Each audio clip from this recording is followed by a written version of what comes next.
Bismillahirrahmanirrahim. Assalamualaikum warahmatullahi wabarakatuh. Halo teman-teman, jumpa lagi di channel Ojoweti.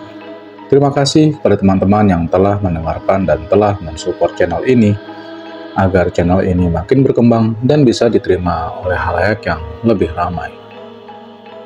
Seperti biasa teman-teman, jika sudah siap, selamat mendengarkan. Sepupu gue, sebut aja Mas Unang, terpaksa bekerja di tambang tersebut dikarenakan ulahnya sendiri, yaitu kabur dari rumah. Iya, dia salah satu sepupu gue yang bodoh. Tapi heran, ada aja cewek yang mau sama dia. Pakai pelet? Mungkin. Mukanya aja mirip dukun santet.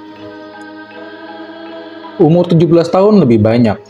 Dia lulus sekolah karena anaknya memang susah diatur, kayak kambing. Selalu aja bermasalah sama orang tuanya dan akhirnya dia merantau yang agak jauh. Menurut gue sih masih sekitaran Jawa Barat, tapi agak di pedalaman dikit. Kejadian ini tahun 2002. Dia diajak temannya untuk bekerja di sana, buat nyambung hidup dia yang nggak berguna. Sebenarnya dia nggak mau, tapi karena malu, balik lagi ke rumahnya, akhirnya berangkatlah dia sama temannya naik motor butut kebanggaannya. For your information, area pertambangan ini cukup jauh dari area perkampungan. Harus menempuh sekitar 15 menit untuk sampai ke sana. Dan juga lewatin hutan-hutan jalannya. Kalau malam, boro-boro warga mau lewat situ, tukang bakso aja ogah, karena ya gelap. Pertambangan dimulai malam hari sekitar pukul 19 dan para pekerja udah ada di TKP dari jam 18 untuk menghindari gelapnya jalan menuju pertambangan. Sampai sana, Mas Unang langsung berkenalan dengan pekerja lainnya yang rata-rata warga desa dekat situ.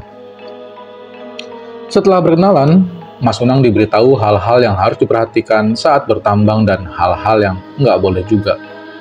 Seperti ngerokok, bersiul, bertengkar, bunting kuku, korek kuping, ngupil, apalagi motong rambut.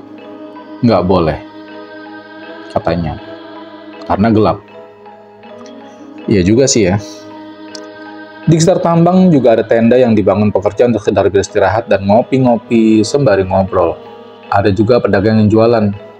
Bahkan Starbucks hampir buka di situ, cuman untungnya nggak jadi.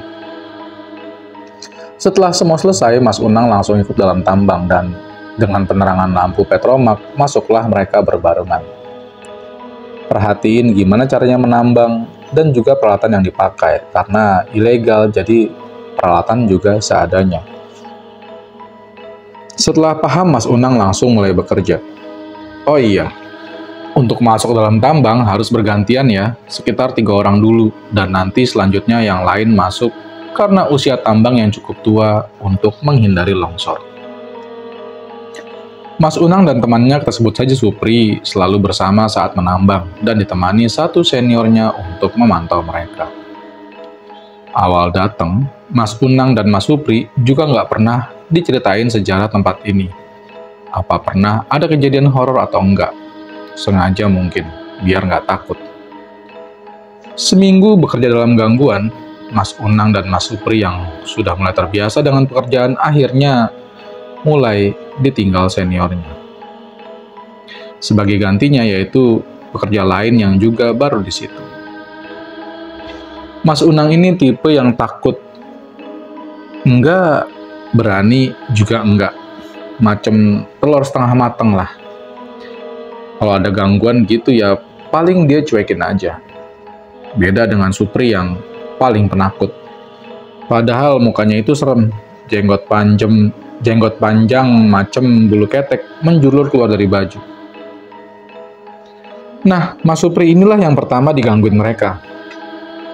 Mas Unang nggak inget jam berapa waktu itu. Tapi dia dan Mas Supri lagi kerja dalam tambang ke bagian yang pertama sampai jam 12 malam. Dan satu lagi pekerja lain. Pada saat Mas Supri lagi ketuk-ketukin batu, dia dengar suara laki-laki ketawa tapi pelan. Mas Supri pikir itu ketawanya Mas Unang yang lagi ngerjain dia. Tapi ternyata bukan. Oh iya, di dalam tambang itu ada 3 cabang ya, 1 orang 1 cabang. Mas Supri ke cabangnya Mas Unang, ternyata sepi. Takutlah Mas Supri ini, tapi masih ditahan sama dia. Nggak lama Mas Unang nyamperin ke cabangnya Mas Supri buat minta minum karena minumnya tumpah. Tapi pas dicari-cari kok nggak ada Mas Suprinya. Akhirnya Mas Unang keluar buat ambil minum lagi. Pas lagi jalan menuju pintu keluar, kebetulan ketemu sama Mas Suprinya. Dipanggil sama Mas Unang tapi nggak dijawab. Kok melengos aja gitu. Tatapan ke depan semacam ngelihat mantan yang nikah sama laki-laki pilihannya. Setelah lewat tetap dipanggil-panggil sama Mas Unang, tapi juga tetap cuek aja. Ya udah. Akhirnya Mas Unang lanjut keluar tambang. Pas sampai tenda, Mas Unang kaget. Ternyata Mas Supri ada di tenda. Padahal Mas Unang yakin kalau yang tadi dalam itu Mas Supri. Dengan jelas juga dia lihat kok bentuknya. Cuma Mas Unang pura-pura cuek aja, biar nggak nakutin yang lain. Dia juga lihat muka Mas Supri yang pucat banget. Pas ditanya-tanya kenapa mukanya pucat dan apa penyebabnya, kenapa jadi seperti itu, jadi pas Mas Supri balik ke cabangnya nggak lama ada suara minta tolong. Suaranya cewek dan juga kayak lagi kesakitan gitu. Pas Mas Supri cari tuh, walaupun dia tipe penakut, tapi masalah cewek beda cerita. Ayam aja dipacarin kalau udah didandanin. Setelah dicari-cari ke sumber suara, ternyata nggak ada siapa-siapa. Merinding Mas Supri di situ. Karena sudah takut, dia mau keluar dari tambang. Belum jauh dari situ, ada yang manggil dari arah belakang. Dia manggil Mas Supri kayak begini. Abang, tolong aku bang. Sakit bang. Karena kepo, nengoklah Mas Supri ke belakang. Kaget dia pas lihat ternyata cewek melayang dengan kepala yang hancur. Auto larilah Mas Supri dari situ keluar tambang. Itulah penyebabnya kenapa Mas Supri mukanya pucat, karena baru pertama kali melihat hal seperti itu. Akhirnya Mas Supri disuruh istirahat dan cabang itu dibiarin untuk sementara waktu. Ya iyalah, secara nggak ada yang berani gantiin. Mas Unang yang dengar cerita Mas Supri jadi ragu buat balik ke dalam. Takut cewek itu ganggu Mas Unang, tapi setelah dipaksa sama seniornya di situ, masuklah kembali manusia telur setengah matang ini. Di perjalanan kembali, Mas Unang baca-baca ayat supaya nggak diganggu pas di dalam. Emang sih katanya, dia aman sampai jam ganti. Cuma itu untuk sementara waktu aja. Selang beberapa hari, beberapa pekerja ada yang tidak datang karena sakit, ada urusan keluarganya, dan lain-lain. Di situ tinggal berempat, Mas Unang, Mas Supri, pekerja lain, dan seniornya. Sialnya juga, permintaan pasar lagi butuh banyak. Terpaksa mereka menambang sampai pagi tanpa gantian. Dari jam 19 sampai jam 12 masih aman. Mereka kembali ke tenda untuk istirahat dan balik lagi jam 2-an. Di waktu inilah gangguan makin terasa, kata Mas Unang. Mas Unang sengaja nggak nambang terlalu dalam, karena dia was-was setelah kejadian kemarin. Nggak lama Mas Unang dengar ada yang menambang juga dalam cabang dia. Siapa yang nambang? Mas Unang sendiri padahal di situ. Kalaupun pekerja lain nggak mungkin, karena dia nggak dengar ada orang yang jalan. Sekalipun ada pasti ngajak ngobrol dulu, nggak mungkin berlalu begitu aja. Tapi Mas Unang cuekin aja, karena dia nggak mau diomelin sama seniornya. Nggak lama suara itu hilang. Tapi berganti jadi tangisan suara cewek. Pikiran Mas Unang udah ngelantur kemana-mana. Dia jadi keinget kejadian yang dialamin sama Mas Supri. Jangan-jangan itu makhluk yang sama, pikirnya. Tapi Mas Unang tetap cuek. Lanjutin kerjaannya biar cepat bisa pulang. Setelah mengalami hal seperti itu, Mas Unang berniat untuk bertanya ke warga di desa tempat dia mengontrak sama Mas Supri. Kejadian apa sih sebenarnya yang terjadi di tambang itu? Mas Unang punya prinsip, selama kita sopan di daerah asing, mereka pun juga akan sopan ke kita. Cuman gini ya, kadal air, kalau emang mereka doyan ganggu mah ya ganggu aja kan. Apalagi dia udah dikutuk sama emaknya sendiri. Suntik mati aja mendingan kalau gitu kan. Kita lanjut. Jam udah menunjukkan pukul 4 subuh. Ayam udah saling adu bacot. Mas Unang merasa hawa di situ udah beda. Seperti ada kehadiran mereka. Dan benar aja, alat yang biasa dipakai untuk ngancurin batu tiba-tiba terpental kayak ada yang narik ke ujung cabang. Mas Unang kaget. Heran, kenapa bisa mental sangat jauh? Padahal jalanan juga bukan turunan dan datar. Mau tak mau, Mas Unang harus ambil alat itu ke sana.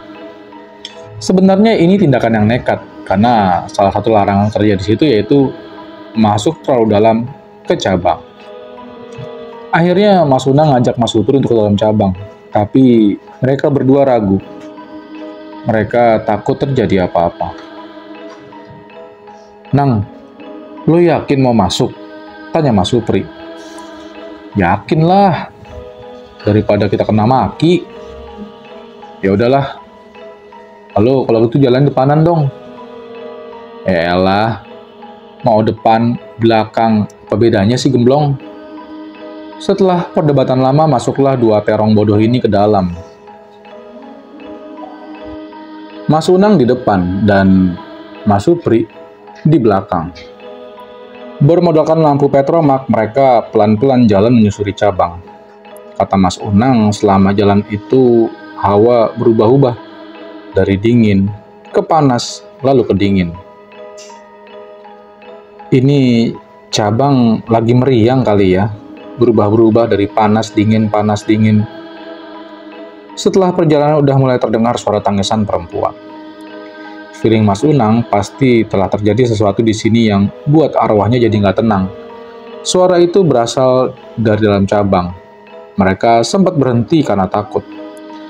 Tapi Mas Unang yakinin Mas Supri kalau nggak akan terjadi apa-apa. Suara tangisnya sudah mulai hilang. Alat itu juga belum ketemu. Makin dalam mereka masuk, Mas Supri udah gemetar dan keringetan karena udah saking takutnya dia. Tiba-tiba Mas Unang berhenti. Mas Supri tanya, "Kenapa nggak lanjut jalan?" Jadi Mas Unang dengan jelas ngelihat sosok laki-laki sedang berjalan ke arahnya dan bentuknya itu sangat menyeramkan. Jalannya gontai dengan kondisi usus terurai. Mukanya hancur sehancur-hancurnya dan matanya merah, menyala, terpaku nggak bisa apa-apa Mas Unang di situ.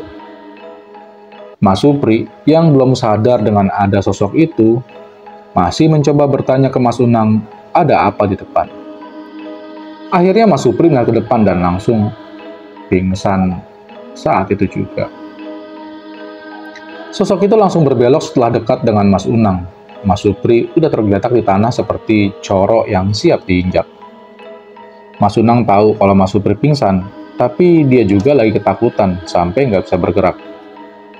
Untungnya Mas Unang kuat, nahan takutnya dan tidak ikutan pingsan juga. Setelah sosok itu hilang, Mas Unang nyoba bangunin. Dia mencoba bangunin Mas Supri berkali-kali, tapi gagal. Akhirnya Mas Unang lanjutin jalan nyari alat itu dan Mas Supri ditinggal sementara, supaya bisa cepat-cepat keluar dari tambang. Sendirian Mas Unang ke ujung tambang. Hawa dingin bikin suasana mencekam. Mas Unang udah hampir sampai ke ujung cabang, tapi kata dia alatnya nggak ketemu. What?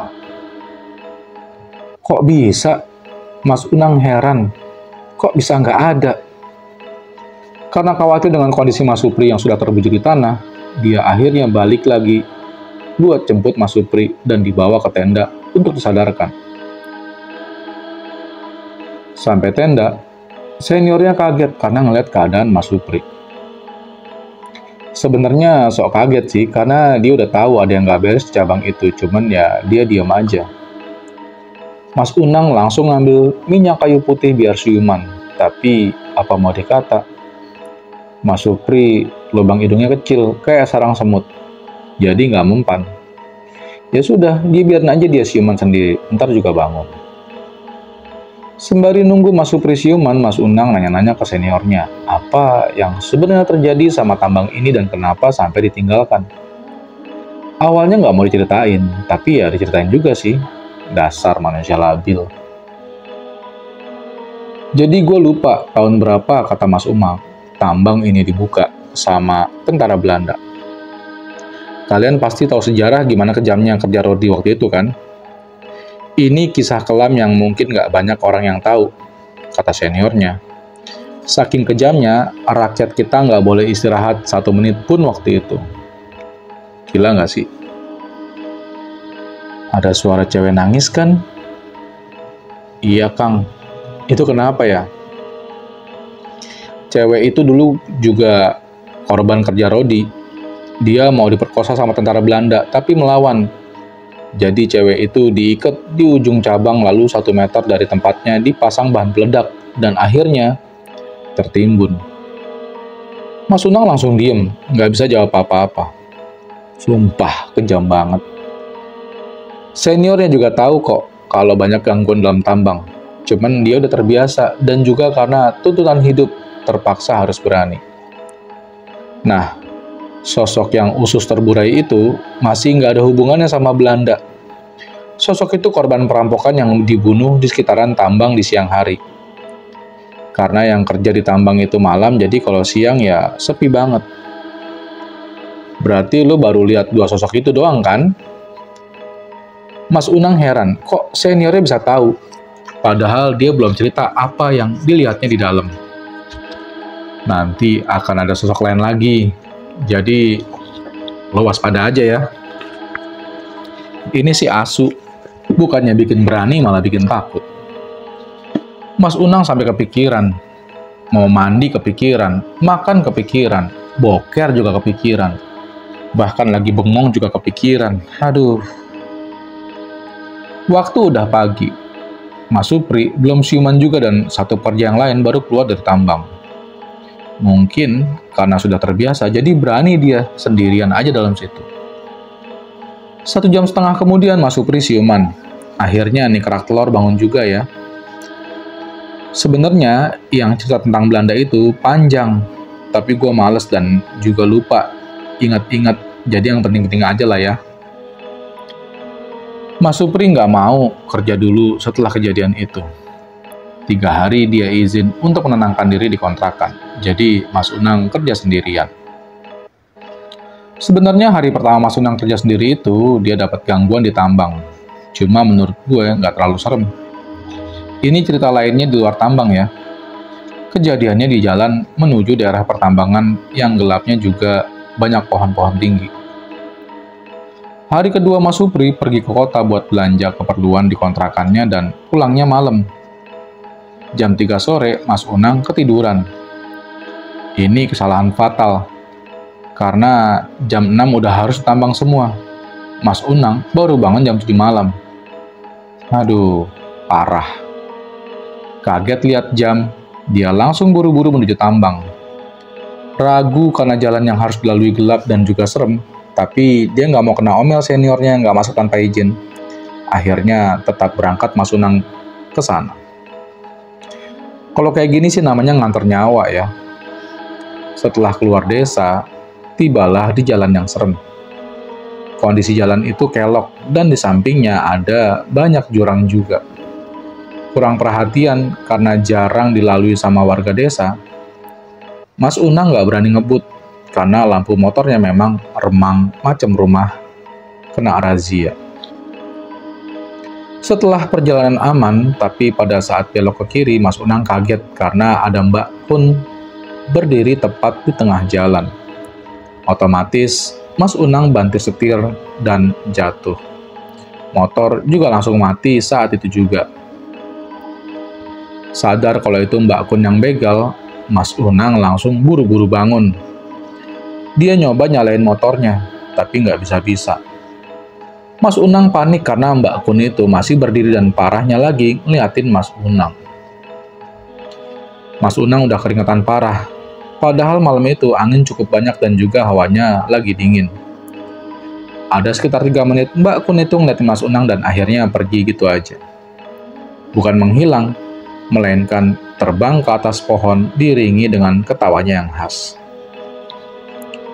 Motornya nyala dan Mas Unang lanjut jalan ke arah tambang. Tadinya dia mau balik lagi ke kontrakan, tapi dia pikir nanggung. Di tengah gelapnya jalan, pasti pikiran kita udah ngelantur kemana-mana.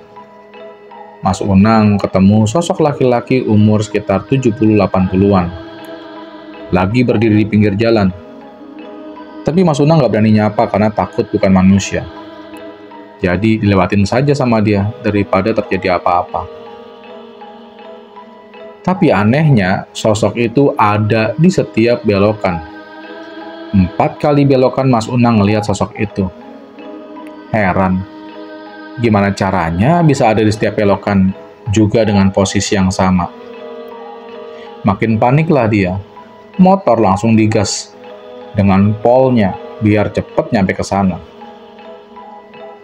15 menit terasa 1 jam, kata Mas Unang pada saat melewati hutan itu. Gelap dan juga dia ngerasa ada sesuatu yang lagi ngawasin. Kita semua pasti ngerasa ngeh ya kalau diperhatiin, walaupun kita nggak lihat langsung. Ya itu yang dirasain sama Mas Unang. Oh iya, sosok kakek-kakek itu gambarannya pakai jubah panjang, jenggotnya panjang dan lagi pegang tongkat. Hampir sedikit lagi sampai tambang, tiba-tiba motor Mas Unang mati lagi alias mogok lagi. Disela sama Mas Unang tapi nggak nyala-nyala. Starter juga sama, malah akinya jadi soak. Dia takut tiba-tiba diculik kalau nggak tolongin depan muka. Kelar dah tuh. Karena nggak nyala juga itu motor, akhirnya didorong sama Mas Unang daripada lama-lama di situ. Saat lagi dorong motornya, sosok kakek itu nongol lagi dan sekarang tepat di depan Mas Unang. Tapi tetap di pinggir jalan dengan posisi lagi ngeliatin Mas Unang. Mampus lah. Salting kan diliatin kakek-kakek. Mas Unang sadar kalau diliatin. Tapi dia nggak berani liatin balik. Hanya sesekali lirik buat mastiin masih ada atau enggak kakek-kakek itu dan ternyata masih ada. Jarak Mas Unang dan sosok itu makin dekat, sekitar 1 meter dan situ Mas Unang bisa dengan jelas lihat mukanya. Sebelumnya hanya sekilas lihatnya aja. Matanya putih, keriput, rambutnya dan jenggotnya juga putih juga. Jubah lusuh kayak udah lama nggak pernah diganti. Gemeteran Mas Unang lihatnya. Saat udah hampir bersampingan dengan sosok ini, Mas Unang nengok ke sosok itu dan perlahan berubah jadi sosok yang seram. Kepalanya berubah jadi tengkorak, nggak ada mata dan hidungnya. Kelihatan jelas giginya yang masih utuh dan ada 2 yang menjulur panjang ke bawah. Mas Unang pas nyeritain ini ampe nggak kuat buat ngegambarinnya. Kata dia, sosok ini lebih menakutkan dibanding dari yang dia ceritakan. Sejenak Mas Unang terdiam melihatnya. Dia langsung tutup mata dan buru-buru lanjut jalan dorong motornya. Gemeteran, udah pasti. Keringetan juga gara-gara dorong motor ditambah ngeliat begitu. Supaya keringat auto abis. Bahkan katanya dia kayak abis lari keringatannya. Akhirnya sampailah juga dia di tambang. Dan seperti yang sudah diduga, dia kena omel senior karena telat. Tapi nggak begitu lama, karena ngeliat kondisi Mas Unang yang bajunya lepek karena keringat menandakan terjadi sesuatu sama dia pas di jalan. Mas Unang langsung dikasih minum dan disuruh istirahat sejenak. Itulah alasan kenapa para pekerja dilarang buat lewat situ malam-malam.